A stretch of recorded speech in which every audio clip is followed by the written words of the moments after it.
খ্রিস্টানদের বড়দিন উপলক্ষে আমার বস আমাকে কি উপহার দিয়েছে আজকে সেটাই আপনাদেরকে দেখাবো। তো উপহারটা দিয়েছে একটা কার্টুনে করে, আমি জানি না কার্টুনের ভিতরে কি আছে। আজ সকাল সকাল ঘুমোতে ঘুরতে কাজে গেলাম, সকালবেলা বৃষ্টি হচ্ছে মনে করছে আজকে কাজে যাব না, তারপরে চলে গেলাম রুমে বসে থেকে কী করব। তো যাওয়াতে ভালোই হয়েছে, খারাপ হয় না, গিফট পাইলাম। গিফট দিছে, এখন কি দিছে সেটাই দেখাবো। ওকে,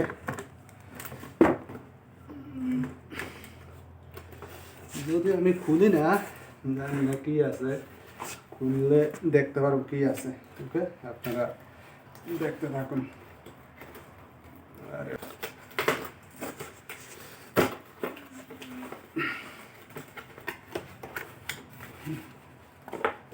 কি আছে কি আছে, কি হতে পারে বলুন তো আপনারা, অনুমান করে বলতে পারেন কি হতে পারে, কি দিছে।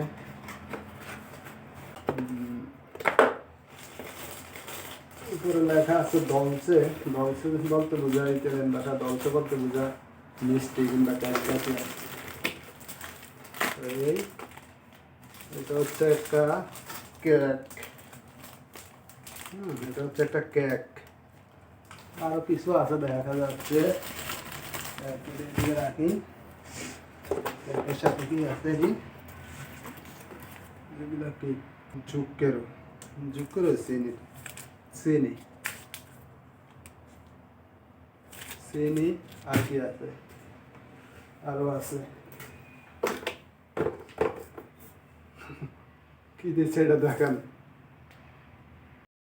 এটার নাম হচ্ছে বিনু, যাকে বাংলায় মদ বলে। তাদের কাছ থেকে এগুলো নর্মাল, তারা পানির চেয়ে মদ খায় বেশি। সে তো জান না আমি এগুলো খাই না, তাই দিয়ে দিছে। এটার দাম 10 ইউরো হবে, যা বাংলায় 1300-1400 টাকা। এখন এটা কি করা যায়, তোমাদের কারো লাগলে কমেন্ট করে জানাইও, পাঠিয়ে দিব।